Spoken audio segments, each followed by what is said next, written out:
Good evening, ladies and gentlemen. Welcome to our Oakville Public Library Board meeting for Thursday, the 28th of July. Madam Committee Clerk, do we have any regrets this evening?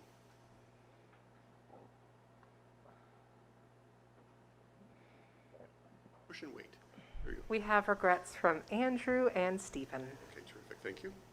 I note that we have Meredith. Welcome, Meredith, to our happy little family. And Pankage is online as well, so welcome, Pankage. Thank you very much. Before we get into the meeting, I do want to read our land acknowledgement. The Oakville Public Library is situated on the Treaty Number 14 and Treaty Number 22 treaty lands and territory of the Mississaugas of the Credit First Nation and the traditional territory of the Huron-Wendat and the Haudenosaunee. Oakville is currently home to many different First Nations, Inuit, and Métis people. Regardless of where you come from, we are all interconnected through the land that we live on, the water we use, and the air that we breathe. We are committed to a continuous learning journey and allyship. We seek to elevate Indigenous voices and lived experience to cultivate reconciliation in Oakville. Okay, the first matter of business is declarations of pecuniary interest. Members of the board, do we have any this evening?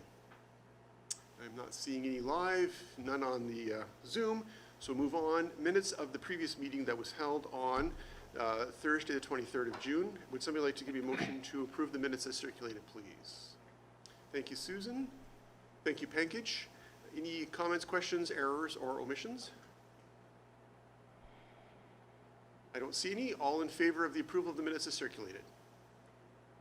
Thank you very much. Those are approved. Members of the board, I want to draw your attention to our consent item, agenda number 4, which is comprised of 4 items this evening. The Oakville Public Library Board key agenda items, the health and safety report, the employee retention and turnover metrics report, and the performance measures report for Q2 2022. Are there any separations? Janet, what would you like to separate tonight? Okay, we'll just go one at a time then. So let's go with 4.1 first. Does anybody have any questions on 4.1, which again is the Oakville Public Library key agenda items? Can I get a motion to approve those, please? Thank you, Bill. Thank you, Susan. Savannah, you had a question? Yeah, I just don't have anything on my Oh. Are you in the public meeting or the confidential meeting? Because there's always 2 agendas.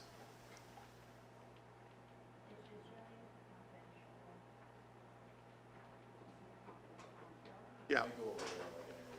Yeah. Jessica to the rescue. She's a confidential, she's probably. Yeah, there's nothing, just a placeholder there.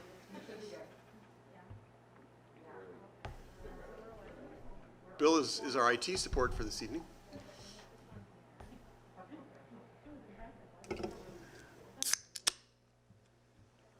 campaign going on in this room.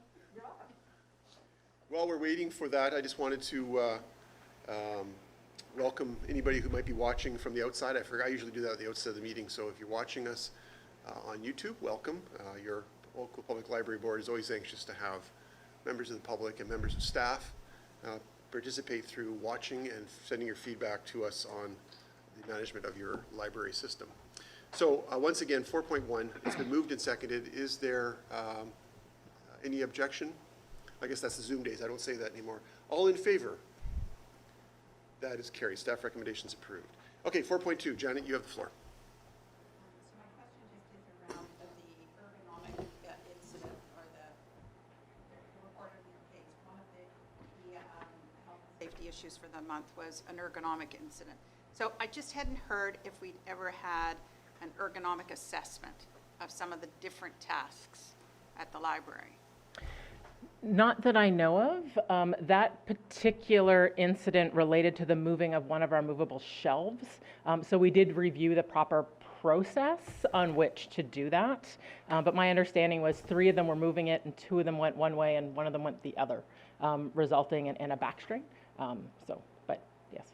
Okay, so if it, I mean, when you put in, for example, the new technology for the book return, et cetera, like all of that's been looked at from an ergonomic perspective? Or or have there been no incidents with it? We haven't had any incidents related to ergonomics related to that. I do know that when the supervisors design the process, they do go through it and they don't flag anything.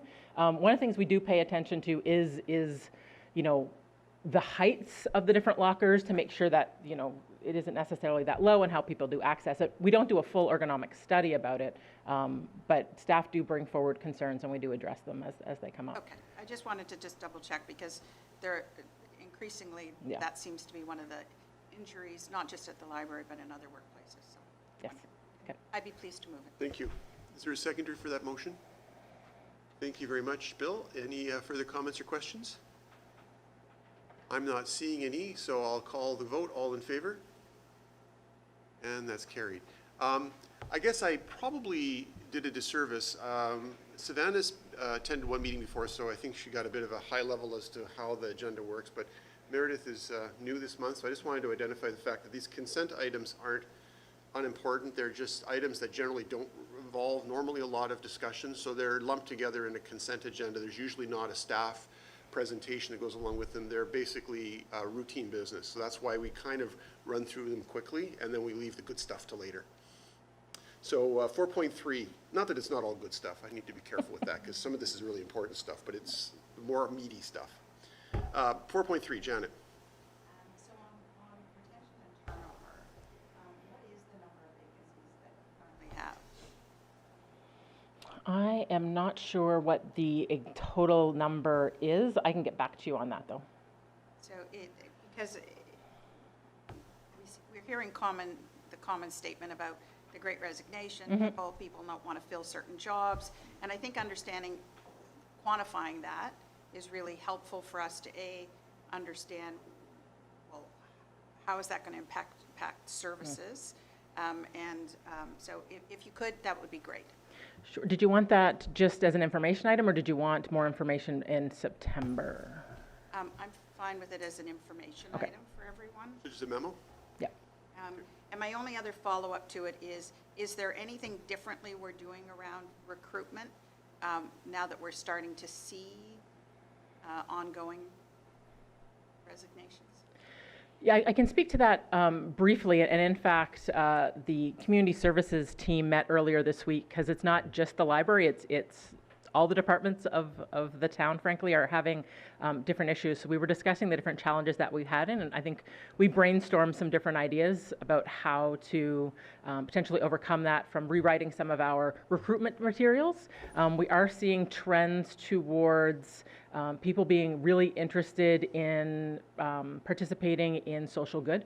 And so as a library or a municipality, I think we could do better in our recruitment materials to really highlight how we impact the community and how working for us could impact that community. So there are aspects that we're continuing to look at, but we can keep the board updated as we make those kind of updates.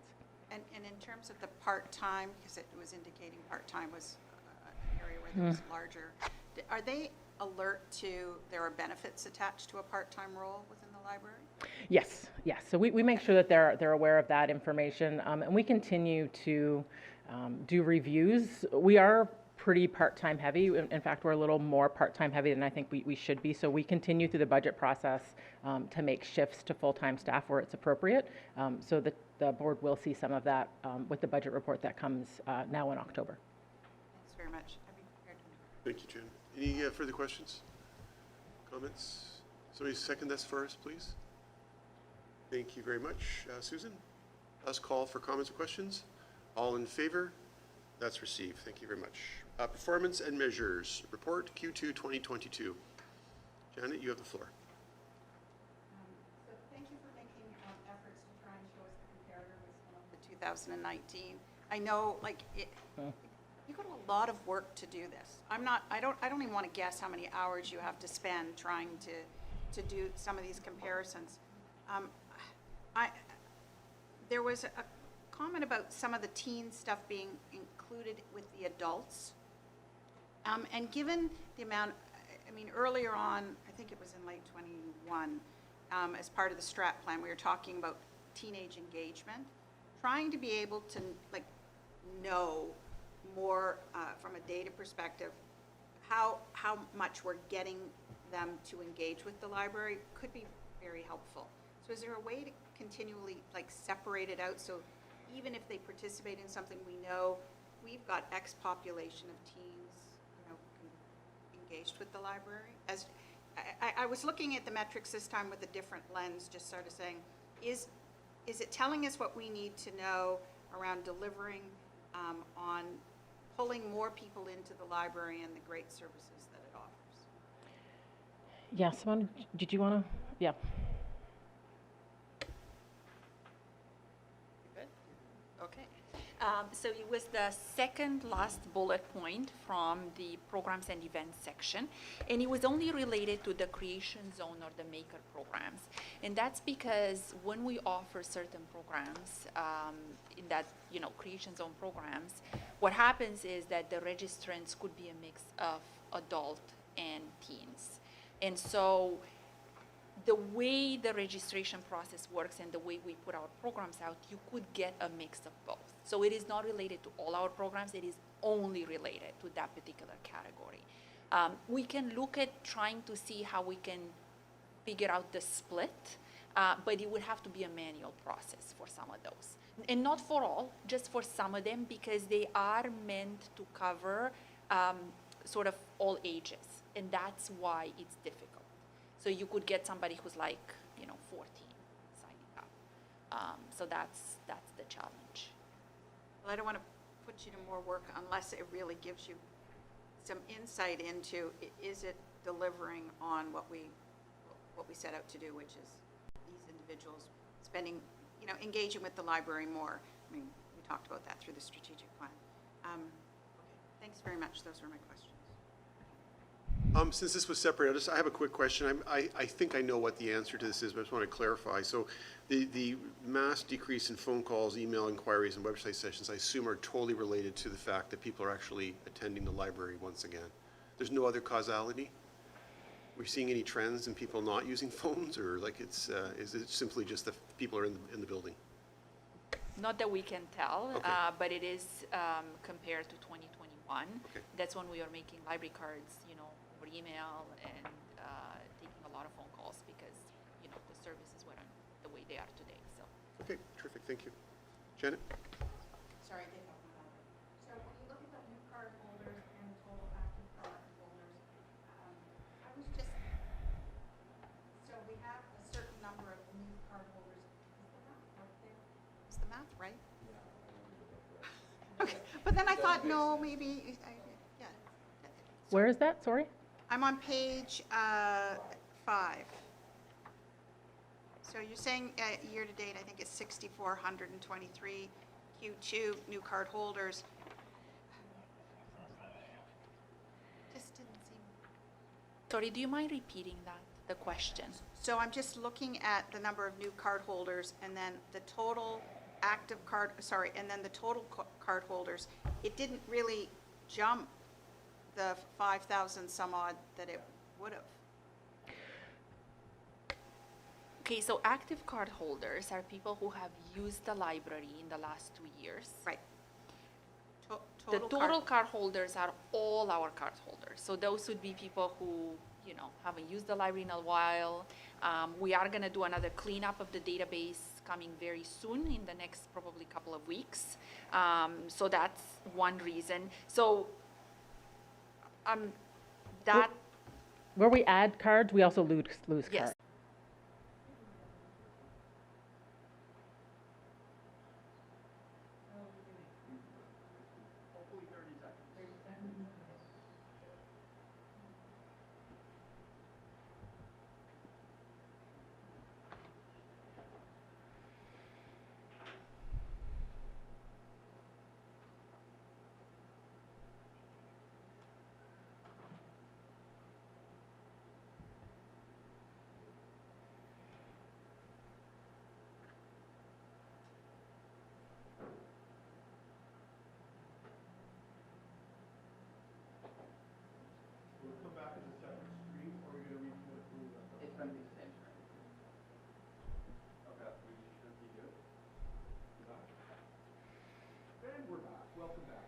Sorry for the delay. Meredith, you have your hand up. You have the floor. I had just had a quick question about the breakdown by demographics, by age group. And I was just curious. I see that there's a breakdown by children, teen, and adult. And I was curious if there's the ability to separate out seniors from the adults, and if senior engagement is important or a priority for the library for engagement, especially given the isolation associated with COVID. Good question. So seniors are definitely important. These breakouts are basically by our different cardholder types. The programs. Right, okay. You're asking about the programs? Page, sorry, I should have asked that. That's the one I'm 7? looking at right now. Okay. Page. Yeah, we don't run, yeah. So we had this discussion a while back where basically the way we advertise our programs, a lot of them we don't advertise them for seniors, although we realize that a lot of seniors would attend, because also one could argue that the definition of senior changes. So it's not like there's a particular age necessarily. So in terms of programs, at the moment and for quite a while now, we advertise them as, adult programs. And it is very true that some of them attract a higher senior population, but they're not necessarily advertised as a senior program. Yeah. Because of the difficulty in promoting such a program and in the whole discussion over the age group and so on. So we'll offer programs in the afternoon sometimes with some of our partner groups, Acclaim Health. So a lot of those attract a high number of seniors, but also attract caregivers. So it is kind of hard. We don't necessarily offer senior specific, or we're required to be a senior to attend. Sometimes the topics are definitely, or the times draw in seniors particularly. Yeah, if that makes sense. Thanks, Meredith. Thank you. So the report has been moved for receipt. Is there a seconder to that? Thank you, Bill. Any further comments or questions? All in favor of receipt? And that's carried. Thank you, everybody. We do not have any confidential consent items, but we move on to item 6, which is our discussion agenda. And we start out with 6.1, Information Technology Solutions Mandate Change. Yeah, first of all, I would like to, where we just had an encounter with cats in YouTube, I would say we had monkeys with eScribe, because the actual title of that report should have been the Information Technology Solutions Focus and Realignment Change Report. I think we tried to change it like 4 times, and in the end, eScribe just said no. So apologies for the confusion, because it's named different things in different areas. So this report is first, it does relate to the budget driver report, which is next, but I wanted to put it first because I felt it was better situated to have this discussion up front, because it does impact the budget drivers. So as the report indicates, ITS has had a shift in focus that is having an impact and will continue to have an impact on the library. And there are some long-term solutions that we've looked at in order to help mitigate some of those challenges that we're facing currently and into the future. We have done a job, both Sam Zorolo, who is on Zoom to answer any questions, jointly wrote this report in order to kind of frame for the board the changes that have happened within ITS, some of the impacts it is having with the library, and our tentative plan on how we could address these moving forward.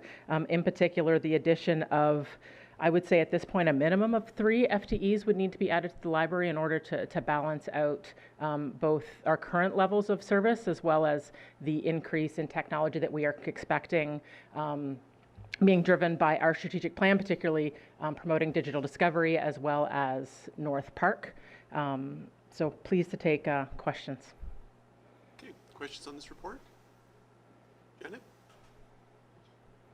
Maybe it's a question for Sam. So thank you for the report and for clarifying sort of what drives the need for different focuses, operational, cybersecurity, et cetera. And I also appreciated the detail of all the things that have evolved since the first agreement was done. Adding 3 seems like a lot. It's hard to put your head around sort of, well, What are they going to be doing? How, how bad is our current situation if we need that many more? And so I'm not saying I have a perspective beyond, seems like a high number. So is there anything when you come back for the budget or the SLA, can you give us a little bit more fulsome of, so what are the gaps that have been occurring over the last while that have impacted the library?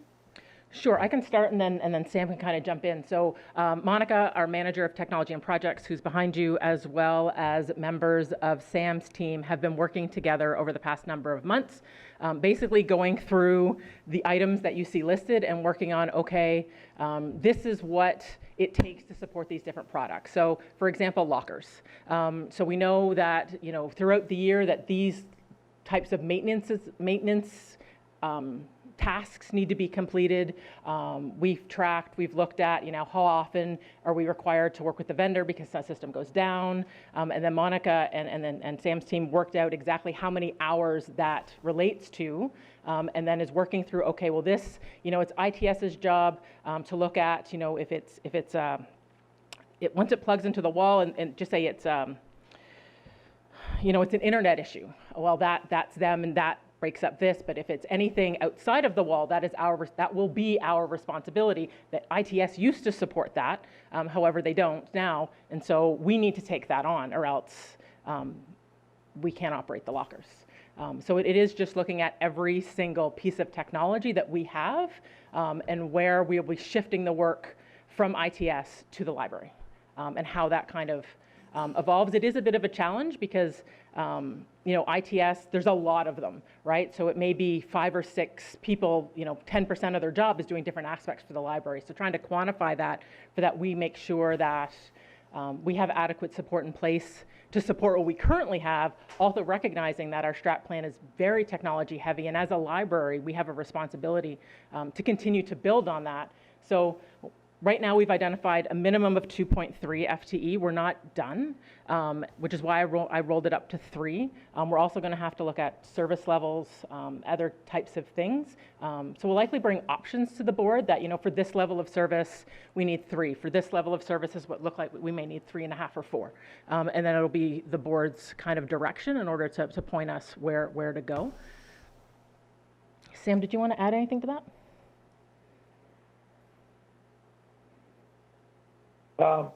No, I think it's fine unless there's any specific questions for me. I can't understand what you just said. Sorry, I can't hear you, Sam. Sorry. No, I don't have anything to add unless there's specific questions for me. I guess my follow-up then is, could you include in it the gaps of what's been occurring? So you did an excellent job of giving us, these are things that these are new services we've added since we had the original agreement. But it's also helpful for us to understand the gaps in the kind of service levels you've been getting. Okay. So to quantify. And listen, without any hesitation, I mean, of course, you need to have the support from a technology perspective to deliver. We can't talk with pride about having digital offerings and how we are, moving so much more forward without that support. It's just understanding the gaps in terms of support you've been getting would also help us. Sure, we can bring that. Thank you. Any further comments or questions? Well, I can just add a little bit of color commentary. When we negotiated the SLA back in 2013, I remember having a conversation with Jeff Lanus about this and the increasing complexity of IS&S, as it was called back then's operations, and how this may not necessarily be sustainable based on the expectations of technological change. So I'm not surprised by this requirement. I do have a question though. If you're looking at adding FTEs, will one of those FTEs be a manager, an IT manager? Will we be going back to having an IT manager within the library, or will they simply be working under the auspices of the town staff? So over the past number of years, so for the rest of the board and anybody watching at home, back in 2013, the library had its own IT department and was completely separate from the town. At that point, we did move our RT functions fully into the town and was fully supported by the town. I can't remember who was in charge of that at the time. I don't know. Was it you? I came in after. Oh, okay, I thought it was you for some No, it reason. moved over in 2013, and then I was hired in 2014. But one of my mandates was to rebuild that relationship with the town ITS, which had suffered some challenges over the past few years. However, in the 8 years since then, the library has created a manager of technology and projects, that's Monica behind you, as well as a technology specialist position, in order to help manage our business. Because whereas ITS has been tremendous at supporting, they don't necessarily understand how everything interacts in a library world or the impacts that they have. So we do already have a manager of IT to a certain degree. And so these staff would likely report under Monica. We haven't quite, we'll have to wait until the SLA is in place to understand those positions. It is likely that will require potentially another technology specialist, potentially a couple of technology technicians, but we'll have to kind of build those job descriptions from scratch once we figure out what the SLA will look like and what those requirements will be. But it is a need that we've had to do over the past number of years in order to have knowledge of how our business works be communicated to ITS in a way that was just helpful. And who is Monica? Hello. What, maybe could you introduce Monica and her specific role? Or? So Monica is our manager of technology and projects. And she started December 2019. Okay. So it has been quite the roller coaster for her. And thank goodness she started with us just before the pandemic, because the work that she did during the pandemic to keep us functioning, I cannot express how much we rely on Monica. Very IT heavy period of time. It was, sure. it was, yeah. Her work with the vendors and with the staff to get some of these things in place, what felt like overnight, was astonishing, so. Okay, thank you. I didn't actually know there's somebody behind me. Oh. I was shocked. Okay, anything further on this particular item? Nope. Okay. Members of the board, anything further? Can I get a motion to approve the, I guess this is receipt today. Yep, it's receipt for information. Bill, thank you. You're the mover tonight. The mover and shaker. I tried to help it. Thank you. Always need an anchor man. Seconder, please. Thank you, Susan. Any further comments or questions? All in favor? That's received. Thank you. Now we have to figure out how to pay for it, which comes up in 6.2. This is the budget driver report. Yeah, so what you have before you is the budget driver report. It is an annual report that we bring you every year, just really highlighting what is driving the creation of our budget for next year.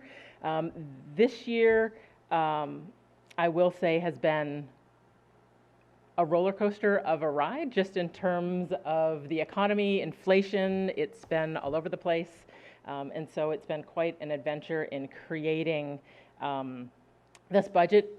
Also, a reminder that it is an election year, so that has also played some role in some of this, in that the new council will be forming the budget committee and we'll be voting on it. So the timelines are shifting a little bit. When I was here in June, I think I told the board that the message from the town was to stick to the original time frame, although the updated board report you will have received does see a slight shift, and I think that's just because some of the changes that are happening. As well, there's not a budget committee that's meeting in order to provide guidance overall. That will be going to council on August 9th.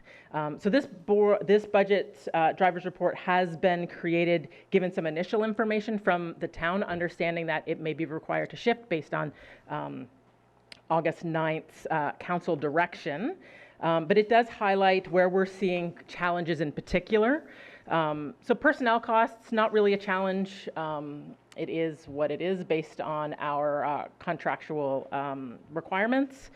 Ongoing COVID costs, you will see a number of one-time costs for 2023 related to enhanced cleaning requirements and increased air handling that we feel are still likely to be needed through 2023. We are still seeing the peaks and valleys with COVID. We're expecting to see an increase into the fall, and it's hard to predict what it will be next year, so we figure it's probably more prudent to at least budget for it, just in case it is required throughout the year. Although we do continue to review And we have done some shifting. This time last year, we had designated cleaners at all the different branches. Now we have the Woodside and 60 Mile. 60 Mile is closed. Now share a cleaner. So we have done some shifting in order to kind of balance that out more appropriately. Fine revenue, we continue to adjust fine revenue. We don't really have fine revenue anymore now that we have done away with fines. So we are looking to shift some of that. We're gonna change the name of it because now it is basically fines or fees related to lost materials. So we're shifting that. It'll still be revenue, but it'll actually go into the collections because we have to replace what's lost. So really, it's meant to feed collections. We haven't been doing that, so we're gonna resolve some of that. We're also gonna still try and right size what that budget should be based on what we've been seeing the last couple of years, recognizing that the last couple of years have been shifty. But we'll continue to monitor it year over year and adjust as we need. One of the things I do want to flag for you, we do have an adjustment to collections in here. We haven't really added to collections other than the addition of 16 Mile in well over 5 years. We have been using surplus in order to help supplement our collections at the end of the year where we can, but it is a growing challenge, particularly we are seeing up to 15% inflation on books. There is a paper shortage. E-books continue to be a challenge related to pricing.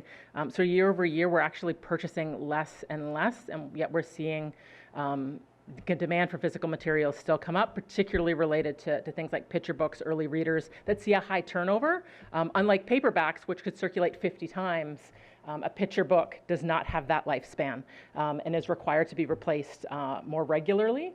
And we also are looking to we've done the department's doing a great job with a diversity and inclusion review of the collection. So we are, again, starting to shift from some older titles to maybe some new, more updated titles as well where we can. So we will be bringing a report to the board in the new year that goes in depth into collections and potentially proposing a 5-year plan in order to try and to get that to where we feel it needs to be. However, a stopgap measure, we are including inflation for the first time on collections in this budget, which came up in a discussion, and we were a bit, we will do it moving forward, as well as looking at some of our more challenged collections and how we may be able to support them at least for next year. So that's a highlight in there. And then operating costs from capital. We do have the courier vehicle on order. It is tentatively scheduled to arrive, and so this will be the operating impact when we bring our courier in-house next year, which we're very excited about. We just need the vehicle to arrive. So anyway, that is a high level. It does bring us to roughly a 3.9% increase. So happy to take questions on that report.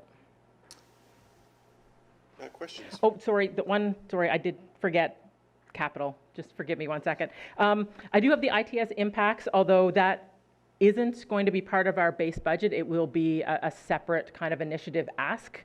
So just to flag that it'll come as a separate kind of report in October. And then capital, just flagging 2 different new capital projects that we're looking at and proposing and doing some investigation into. We also are getting updates for the Palermo land purchase and the Trafalgar corridor.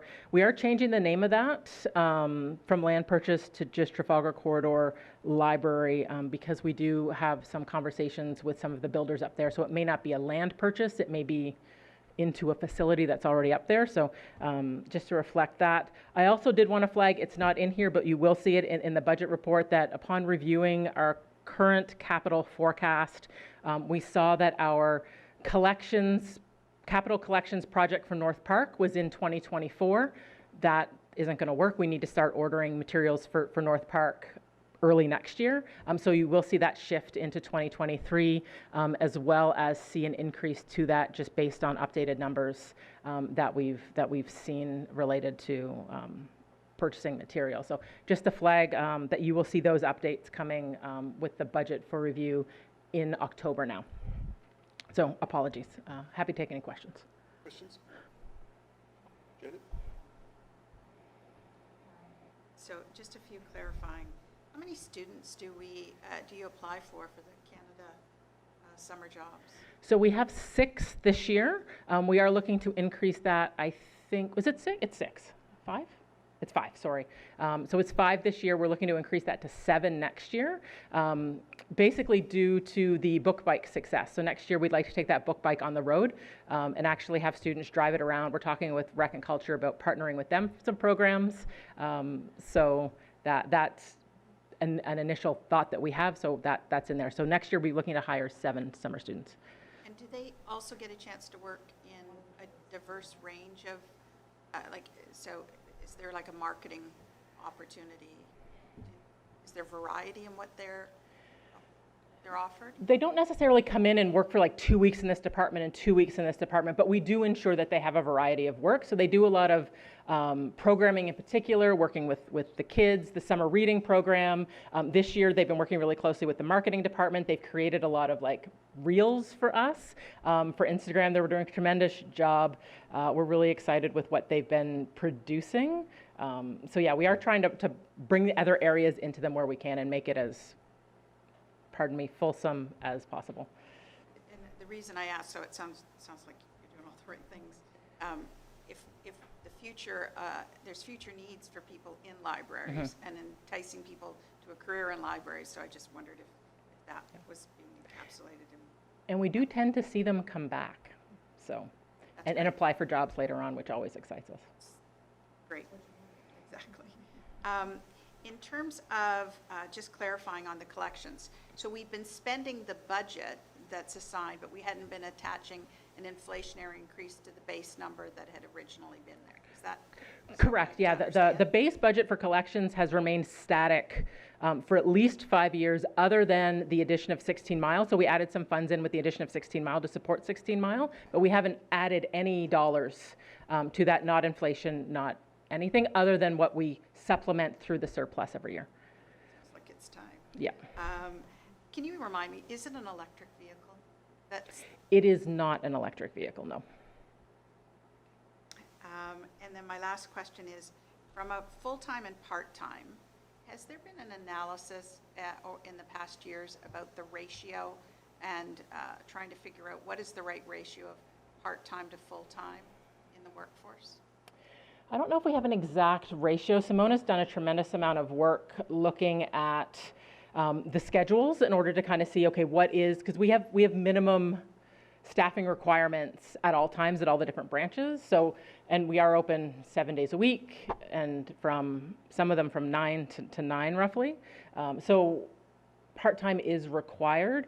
However, every time we get vacancies come up, we do see where we might be able to align them, or we could actually supplement, because you know, having full-time staff in branches provides a level of stability that I think is lacking in some of our branches. So we have been doing that, particularly in the CIS positions over the last few years, and we'll continue to do that as part of this budget. We do have a couple positions that we're bringing forward that were to part-time that will be full-time.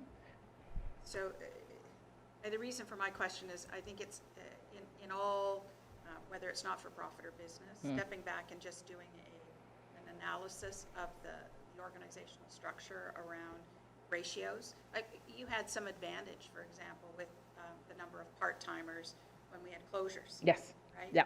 So there's pluses and minuses, Yeah. but yet you need the flexibility, and the scheduling is just always kind of periodically turning your mind to, you know, what is the balance we're trying to achieve, and I just wondered if we had been doing that level of not just making it work, but really looking forward and saying what is ideal. Yeah, and we do continue, as we add them, we then, you know, kind of explore and see, okay, is this it? No, we think we still have some, so we continue to kind of do it. I don't know if there's like a set ratio, like it should be a 30-70 split, and it should be a 30-70 split. It's because there's a system-wide, but there's also branch by branch, because each branch has different requirements. So, but it is something that we do monitor closely. Thanks very much. Thanks, Janet. Further questions? Bill? I hope I haven't missed this, but what was the budget increase percentage last year, or in 2022? Belinda, do you happen to know that? I think it was 575. Oh, Belinda is there though. I am here. Do you remember what I it was would- last year? I will double check. I'll get back to you. Okay. But I do believe it was because if you remember, we were in the middle of contract negotiations. It was basically a lot of compensation that was being driven, our joint job evaluation process. It was primarily being driven by compensation. Do you have another question, Bill, or do you? No, I just wondered. So we'll hold, I guess Belinda will get back to us in a second with that information, or is she going to do that in a memo?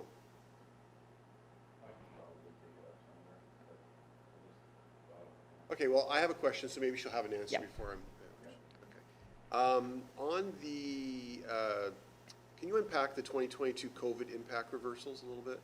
Sorry? Can you unpack the 2022 COVID impact reversals? So that is, and Belinda might be able to speak to this better than I can too. So it is, so cleaning, for example, it was built into our budget, but now that's been taken out, so we have to ask for it as a separate piece. Same with the air handling. So everything that had been added into our budget for COVID, to support COVID, the town has now completely removed, and we have to ask for it as a separate one-time item.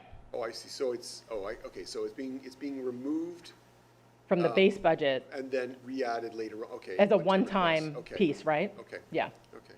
Yeah. Did I explain that, Nancy? Colleen? Yes? Okay. Well, it makes sense, so I think it was Yeah. right. Okay. I can't see. Also, fine revenue. We're only charging fines on a couple things now, right? So it's a fast lane So and, fast lanes, we don't charge, we stopped charging during COVID. Sorry? We just charge for larceny damaged and hold fees. Yeah, so hold. So if people don't pick up their holds, yeah. we charge them for that. Basically a restocking kind of idea, and then missing and damaged. But as part of the removing the fines, we removed all fines. Including fast lane? Correct. Okay. So the budget that you do have is like 95% or more loss, so it's really not revenue, it's capital. No, it's not revenue at all. Okay, so I understand what Yeah. you need to get it out of the revenue line essentially. Exactly, because it really, all the money that we get back should go back into the collections. Yeah, because if it's replacing capital, then, Exactly, yeah, yeah. okay. I had another question here. The grant revenue for Canada Summer Job at $3,300, it seems like, based on what you just explained, that seems like a small amount of money. Did we get a small percentage from the government this year, or? No, we got the same as always. Belinda, that reflects the 7 that we requested, yes? That's correct. We were just actually adjusting it because we haven't adjusted it within the last couple of years and to actually reflect what we are receiving. I'm sorry, I didn't read the whole line. It's adjustment to summer, okay, thank you. Yes. Yeah, I just, Yeah. I apologize. Yeah, no, it's not the total, it's just Yeah. what we've been adding, yeah. My last question is, so on the ITS impacts, it's not included in this chart now. Correct. What do you anticipate that looks like? It really depends on the level of position, but I would anticipate between 200 and 250,000. What is that in terms of, I can't do the math quickly. What does that do in terms of our ask, which is currently looking at 3.9? It's basically almost another 2.5%, 3%. Okay, that'll be fun. But understood, fun but understood. Any further questions? Did Belinda have a response on the other thing, or are we just going to take that offline?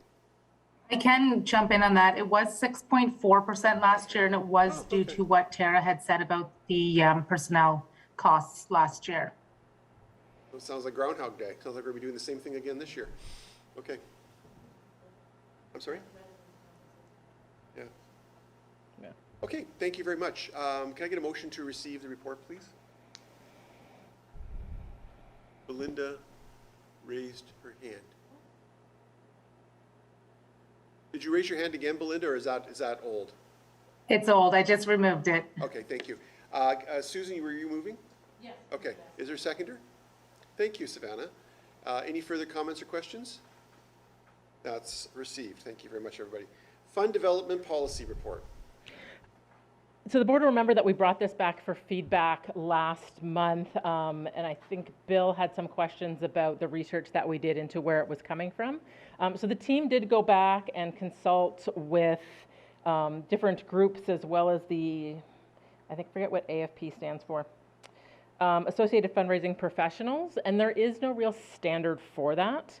So we didn't make any real changes to the policy. However, we did provide some of the procedures that we have in place that we do to validate the individual and double check, who they are, that they are who they are, that they don't, aren't affiliated with groups that would be counter to our mandate and vision. In order to address hopefully some of your concerns.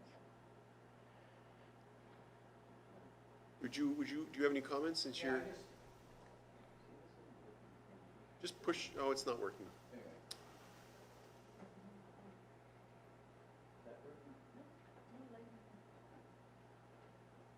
Okay, Savannah's works. Oh, that's okay. It's Oh, working. we got it, it's on. Okay. Yeah, so the corporate template is good. But I was thinking, is there something similar for individual donations, like, private individuals that might come and donate? Do we have any template to sort of check them out at all, or is it? Well, we do some initial kind of checking that is in there. We do have the. Yeah, it's. But when we were consulting with people, there was no, we can't reach out to their bank. We can't, it's really hard to have, But to in validate terms of them. checking, you guys look at the internet, Correct. all that We do kind of investigate stuff. them as best we can So you would do the independently. same thing with private individuals Oh, too? yes. Because, Yep. Yep. you just never know No. who these folks are, right? Yeah, no, it's best to be cautious and really understand who the individual is, affiliated groups. Yeah. So we do look at their social, we look internet searches, just to try and track down who they are as a person, and that they align with the library. Yeah, no, I get that it's hard to get information like that, but I was just wondering if we just, if we are sort of snooping around looking to see if we can find anything, because I think it's important. No, agreed. Yep. Thanks, Bill. Did you have a question, Janet? Go for it.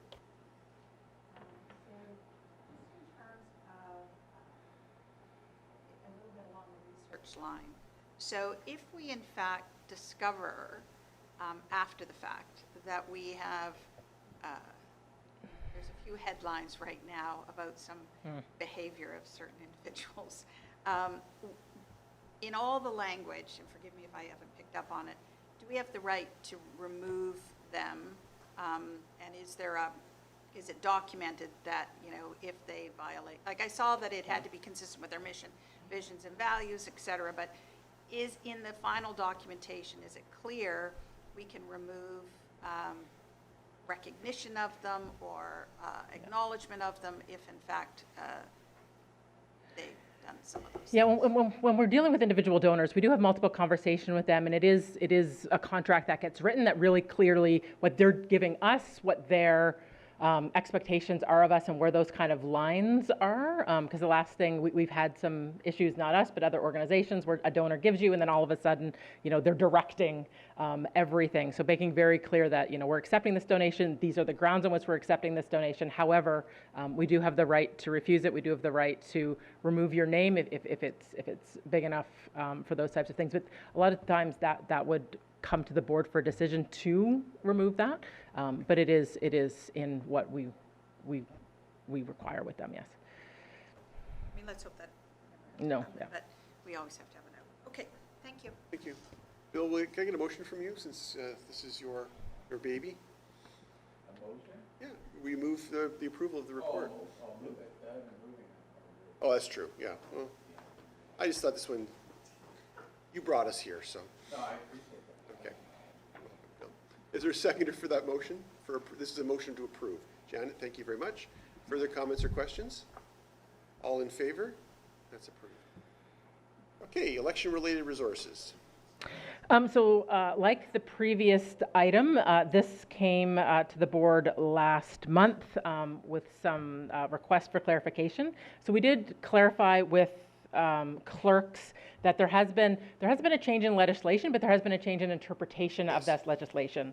So previously, it was understood that candidates running for municipal election could not use the town library logo, but now it's been clarified that if they're taking the picture or video as an individual, they can absolutely do that. They just cannot necessarily use a video that we've taken as a promotion piece as a library. There's one more caveat to that. As long as it's taken in a place that's only accessible, Yes. or that's accessible A to the public space. Yeah. So those changes have been updated in the policy, and now it completely aligns with what the town has in place. That's great, thank you. I appreciate the consistency on Yep. that. Yeah. Anybody have any questions or comments on this? Can I get a motion to approve this, please? Susan, thank you. Is there a seconder for this motion? Thank you, Savannah. Any last call for comments or questions? All in favor? That's approved, thank you. Accessibility policy. So this is coming to the board for the first time in quite a while. So our accessibility policy was last reviewed in 2009, so it was definitely overdue. However, it does follow all the legislation. So it points to the legislation. So as the legislation has been updated, we have updated our procedures in order to match. So we have updated it, we've simplified it, brought it more in line with our current policy template. We do follow the town of Oakville's accessibility policy. However, except for a few minor pieces that we've specified in this policy, and we've identified for the board relating to care individuals.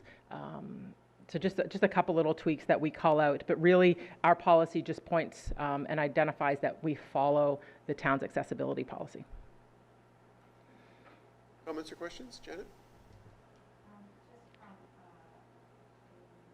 a knowledge perspective, did you perhaps share with the accessibility committee the town has? Did you do that? So we have not done that. What we have done is we have a staff member who sits on the, and I'm gonna get that name wrong, the Inclusion Diversity Committee.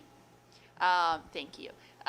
So she sits on that committee and she's very aware of everything that's going on at the town. And so what she did is she reviewed everything that was in the document and provided some feedback. So that's what we've done so far. We have not taken it to the accessibility committee.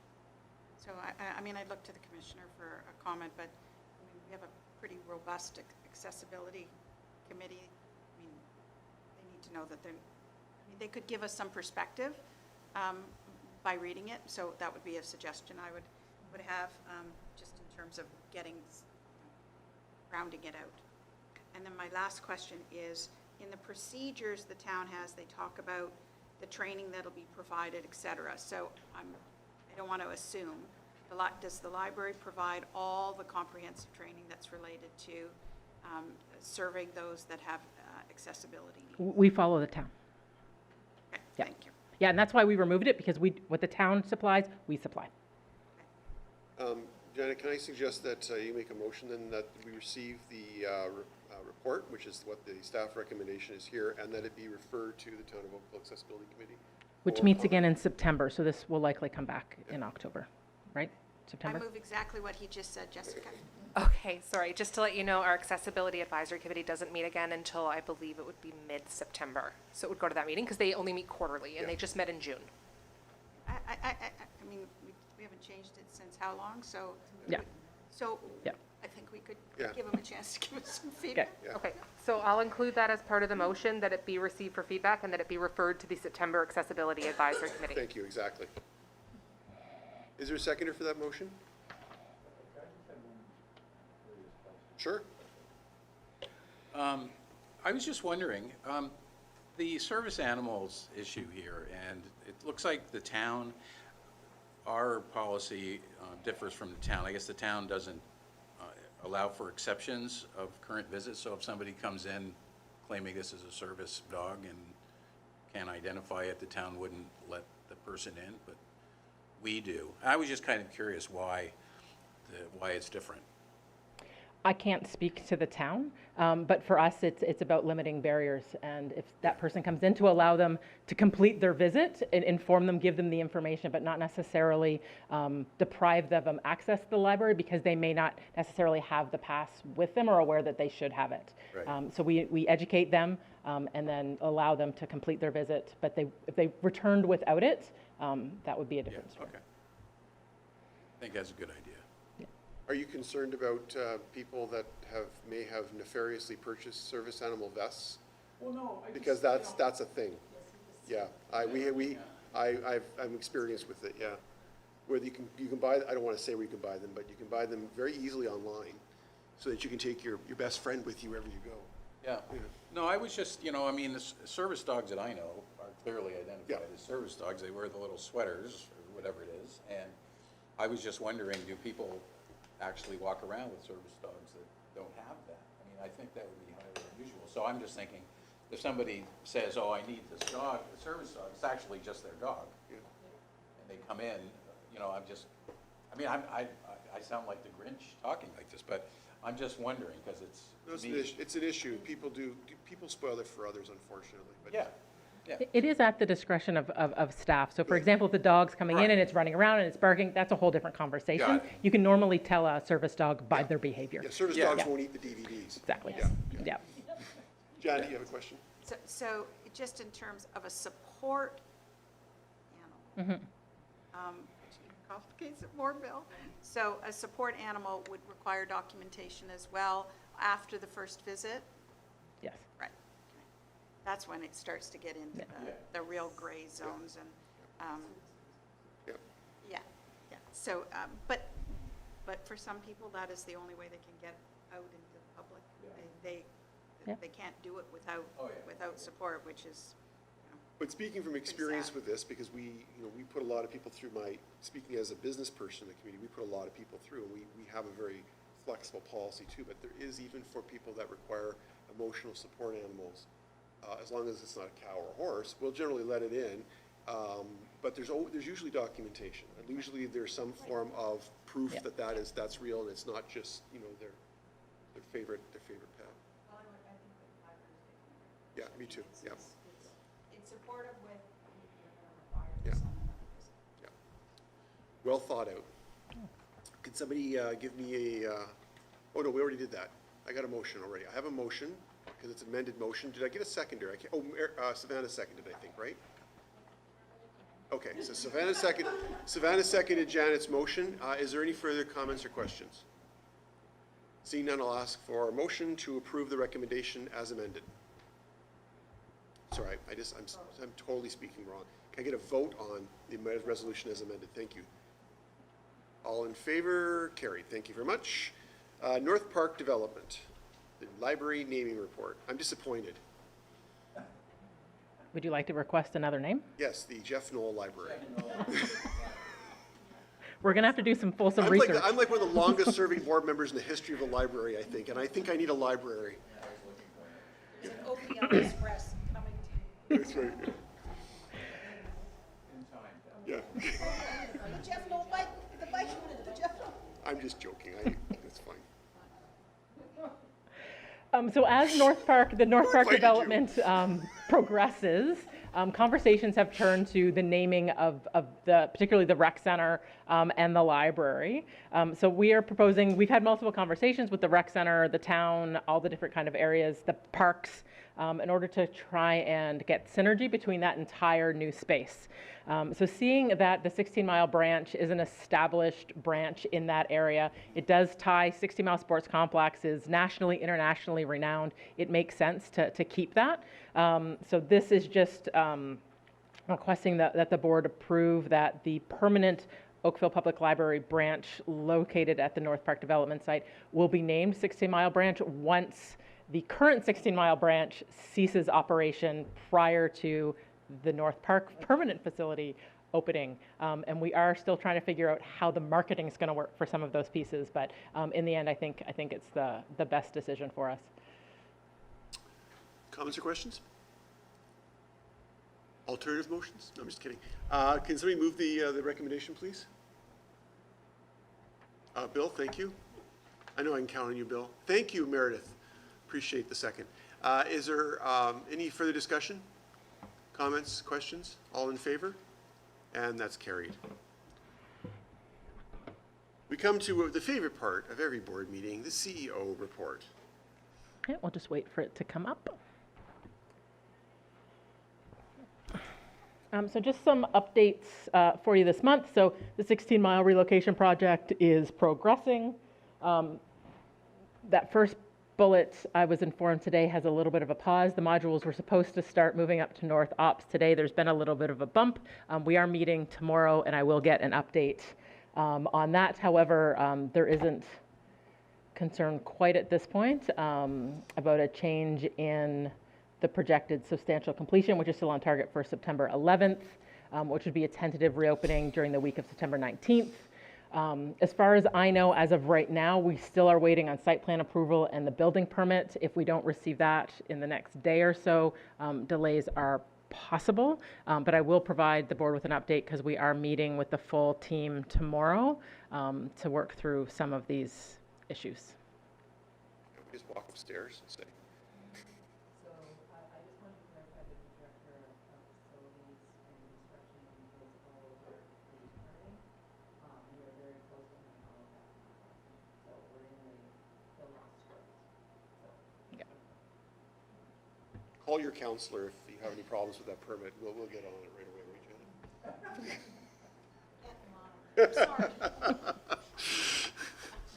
That wasn't the support I was looking for. So North Park continues, detailed design. We pretty much have the space laid out. Now we're just getting into the detail of every single space. We had the groundbreaking, which both Councillor Knoll and Councillor Hassett-Thale attended on June 27th. And the North Park naming report for the full facility goes to council on August 9th. It was a beautiful day for a groundbreaking. Was very pleased to see everybody who turned out, and I know that there's been a lot of excitement in the community as this heralds, the steps forward towards that. We do have some updated drawings of the space for you. Not a ton has shifted since the last time that the board saw it, but you'll see it. More detail is starting to come in each time we bring them to you. So again, you'll see the creation zone, which we're very excited will be in that main corridor to really activate that space and draw people through. We did just get the results back of the North Park programming survey. We're going to meet with Recreation more in September and talk about different ways we can bring those suggestions to life, as well as different collaborations. I think there's definitely items that were brought forward as part of that that will meld itself really well to the library's mandate, some with recreation and how we can there was over 800 respondents, so we're very excited to go through all of that data. The Tinker Lab is another piece that is brand new for us as part of that, which will be basically a creation zone for younger children. There's been a lot of conversation about that. We attended the Glenorchy Neighborhood Festival, and I was there for a while, and we had the plans up, and I had some great conversations with some of the parents, and it was the Tinker Lab in particular that very much excited them, so that was exciting for me.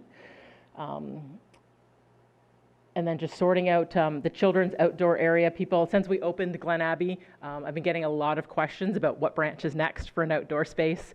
So we are looking at all the different branches, but this one we're building it in a dedicated children's outdoor space.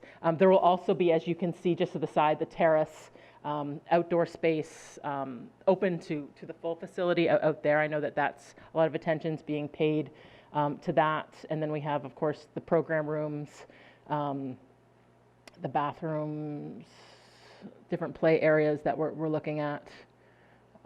So that is the downstairs. Sorry, before you leave the downstairs, is the outdoor space going to open with the library, or is it a rough-in later on? No, the intention is for it to come up at the same time. Great. It was great out there. I just wasn't sure if it was a particular reason. It's all one. Okay. Yeah.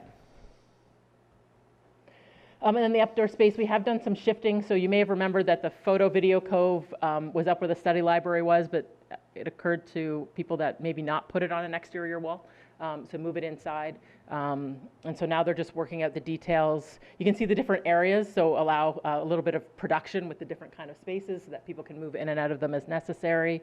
We put a bathroom upstairs, put up the study library, the 2 meeting rooms, as well as the magazine and reading area will be upstairs. What's the word after photo video cove? There's another word. Sound booth. Sound, okay, thank you. I was going to ask you if there's going to be Yeah. a podcast studio or something. Okay, great. Yes. Yeah, so as we start to finalize what the inside the spaces look like, we'll bring that back. But that's what the team is working on for the next several months, likely, yeah. It's quite the process. So the Glen Avery exterior renovation, this is complete. Thank you to the board members who attended the official opening on July 12th. It has been extremely well received by the members of the public. We are getting tagged in Instagram quite often with people sitting out there. It's been lovely to kind of see them out that space. So just some pictures of that day, but it's pretty busy is my understanding, so which is excellent. And in fact, we're running a Cub Car Program there in late August, so that will be exciting. We'll provide, right now, people can come into the library and pick up their Cub Car, design it, and then come in on the day and then compete. So we're excited for that. That'll be a great out there on that space. So. When you call it a Cub Car, it's the library's running it though. It's not the Boy Scouts. No, or it's the Scouts it's Canada. us. Yeah, it's Okay. probably. Are we calling it a Cub Car? Just when I saw it, like that's what it's called. Anyway, that's to my brain. That's what it was. I spent but, many years Yeah. assisting, or I should say, actually building my son's Cub Car. So I just was curious if that's what we. Yeah, but now it's probably because it's Cubs. I'd never actually made that connection until right now. So as was in my report, the Glen Abbey Art Project is underway. Both Susan and Bill are on the jury. We met on Tuesday to go through the different applicants. We had 66 applications from some amazing artists. It was quite the job, the jury narrowing it down to 3. So we have identified 3 finalists to move into phase 2. All of them have tentatively accepted. We just need them to sign the contract. Once the contracts are signed, I'll provide the board a bit more information. So now they'll be provided with an artist fee to develop their artwork concept, which will then go back to the jury in early September. They will then select the finalist, and then hopefully we're hoping to unveil that next year. Timelines to be dependent on the particular artist. But I'm really excited about where the jury landed. I think we have a very diverse slate of candidates, and we could see some really exciting things. So more information to come. So just to give a board an update with Staff Development Day, I think it was April we came with the request to close the library on September 23rd for a Staff Development Day. We have received quite a bit of feedback from staff about the Staff Development Day, so we have reimagined it. So we're seeing a strong desire for team building, but also a concern about gathering all the staff in one place for a full day. So what we've done is we've taken that feedback, and we will now be hosting the educational portion in the morning at 3 different sites, so Iroquois Ridge, Glen Abbey, and Central. It will be partly virtual, partly in person.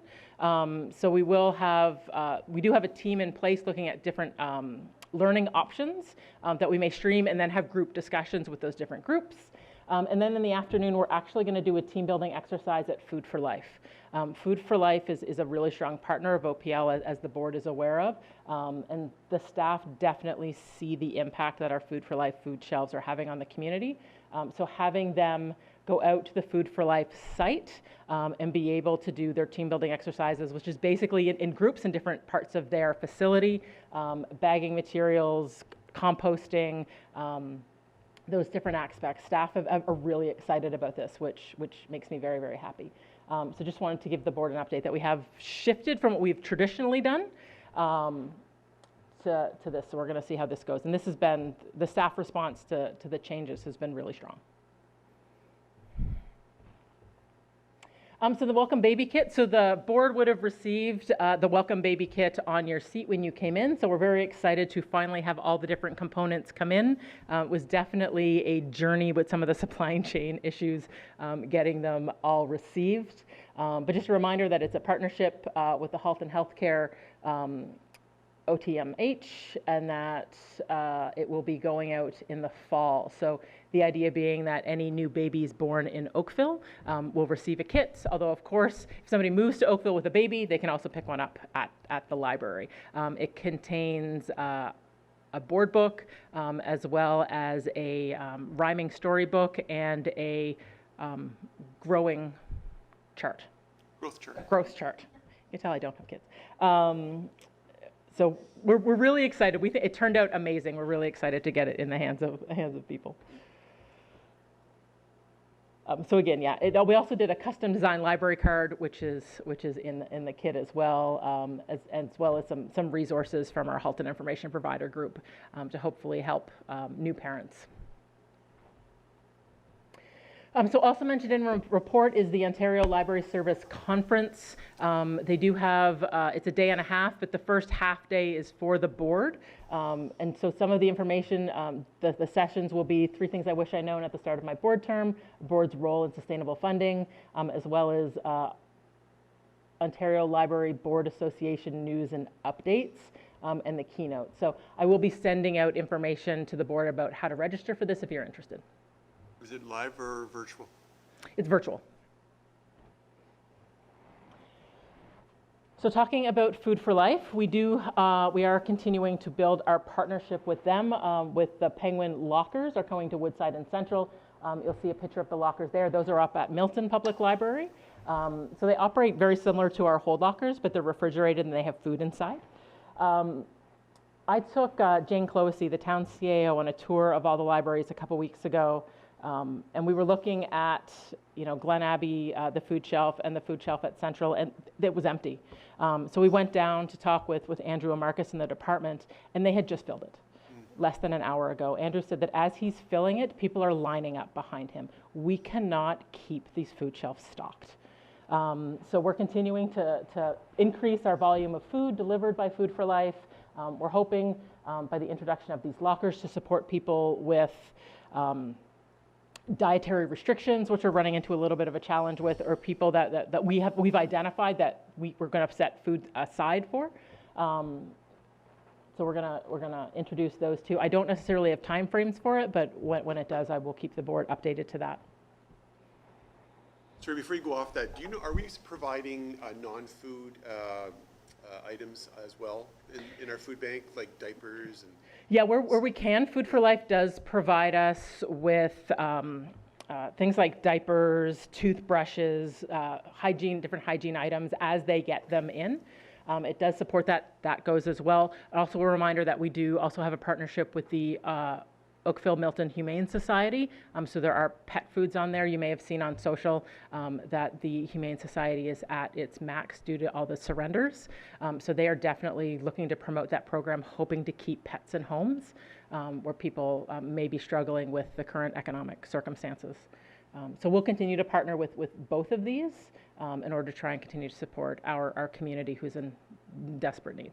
Food bank usage is way up. Yeah. I know my wife's agency is seeing exponential growth, and it's quite frightening actually when you see inflation rates of 8% and more, you know that there's a problem.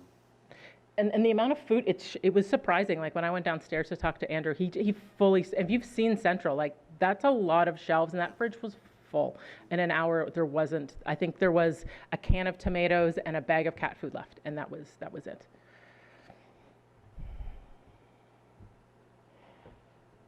So OPL is continuing to support community partners in other ways. So whereas we do use our withdrawn and donated materials to support our Friends of the Library friendly find shelves as well as the book sale, we do have leftovers from that book sale, and we do like to support other areas.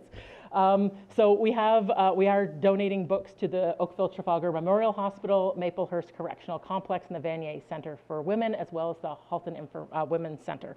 So donated materials and withdrawn materials are also going out there to find new homes. So just highlighting a couple new events in case anybody is interested. So as part of our Indigenous Recognition Month in September, we are doing a virtual woodland paint class with Patrick Hunter. September 1st, I don't think that's September 1st. I think I actually cut off the date. I think it's the 11th. World Suicide Prevention Day. We're hosting a mental health rock garden. So people will be asked to come in and paint rocks, which will then be on display. And then we also are hosting a youth design lab with Mind Your Mind in partnership with the Halton Catholic District School Board and Mind Your Mind, which sounds like an amazing initiative. And then in the news, so our book bike has definitely been well received. Marcus was asked to speak at CBC Radio 1. Just highlighting other places that Oakville has been in the news over the past few weeks. Interesting enough, we were highlighted as a hidden gem for parking for the downtown BIA, as well as, of course, we are a cooling center. The past few weeks, we've definitely seen an increase due to the heat wave that we had, and I think we're due for another one coming up shortly. So. That is the CEO update. Happy to take any questions on any of those items. Any further questions? Oh, Janet? I just wanted to comment on Friends of the Library, because I thought that just the level of volunteers and the organization that went into it, I think they did a superior job this time. And just listening to people as they were like filling bags and bags was pretty amazing how much they appreciated that this was a way that they could have books in their home. A couple of people I reminded, well, you're not actually fined if you go into the library. Yeah. But yeah, we want you to take these books home because there's boxes and boxes more of them. But it struck me, and I meant to ask you under the fundraising, are we doing the pre-COVID in the fall? There was usually here's a list of all the books that the librarians recommend. Forget the name. Oh, yes, it's like. Right, book lovers. Evening with book lovers. Right. Yeah, that isn't on our agenda for this year, but we'll look into it, because you're right, it was quite popular, but it stopped with COVID, so we'll revisit it. I'm actually surprised I hadn't heard about that already, because it's people really loved it. Yeah. Right, and it just sparked me because it is a fundraiser as well, and yeah, I will, and thank you. That you're right, that the book sale went amazingly well. I will highlight that is a whole new Friends of the Library executive and a lot of brand new volunteers. So for it to have gone off as amazingly as it did is huge kudos to them and Joe's team for guiding them. So yes. You got some super social media engagement out of that as well. Yeah. It was really good. Okay, so can I get a motion to receive the CEO's report, please? Susan, and thank you, Janet. All in favor? That's received. Thank you very much. Okay, members of the board, we have two items on our confidential discussion items, and I'm going to advise that we are going to need a motion to move into a session closed to the public for the purpose of dealing with personal matters about an individual, an identifiable individual, including municipal or local board employees, pursuant to 7.1 and 7.2 of our procedural bylaw. I guess those are the rule. I just noticed you wrote 7.1 and 7.2. Is that our procedure? Where's that coming from? Those are just the agenda items. Agenda items, yes. Yeah. It wasn't as complex as I was making it out It's to be. just the reason for both of them. Okay, thank you. Yeah. So can I get a motion for that, please? Bill and Janet, thank you very much. All in favor? Good night, Joe. And that is carried. Members of the board, I'm going to declare a recess right now so that the IT folks can wind up what they need to do and give everybody a chance to stretch. So let's reconvene at 8:35. Members of the public who are watching us, we will be coming back into public session, but in case you are wanting to do something else tonight, we'll simply be receiving, actually, we're receiving nothing when we come back from public session. We'll be simply saying good night and asking for new business and announcing that our next day of our next meeting. So if you don't want to stay around, you can go about with the rest of your night, and we thank you for your interest and your engagement. And with that, I will call the recess. Thank you, everybody. So for those who stuck around, welcome back. We are resuming our meeting, and I report that we met in a session closed to the public for the purposes of dealing with personal matters about an identifiable individual, including municipal or local board employees. A motion was made to return to public session, and we are back in that session. Members of the board, I need a motion to receive 7.1, please. Thank you very much, Janet. Seconded by Susan. Thank you very much. All in favor? 7.1 is received. Thank you very much. And I report that while we were in closed session, we dealt with the issues related to 7.2, and direction was given to staff on that particular matter, and a further vote is not required. Members of the board, is there other new business to come before the board this evening? I have one item of new business. I just want to publicly acknowledge Janet's birthday. Happy birthday, Janet. I'm so sorry. I'm so sorry that you that it went on this long. So happy birthday for the rest of until midnight. Have a great couple hours. There you go. Okay. Members of the board, I look for motion to adjourn at this time. That Janet wants to move that. Just a quick point of order. Yep. So your next meeting I forgot that. is going to be in September because August is canceled. Yes. Okay. So what she said, and a motion to adjourn. Janet and Bill, all in favor? Meeting adjourned. Thank you very much. Bye all. Everyone, thank you.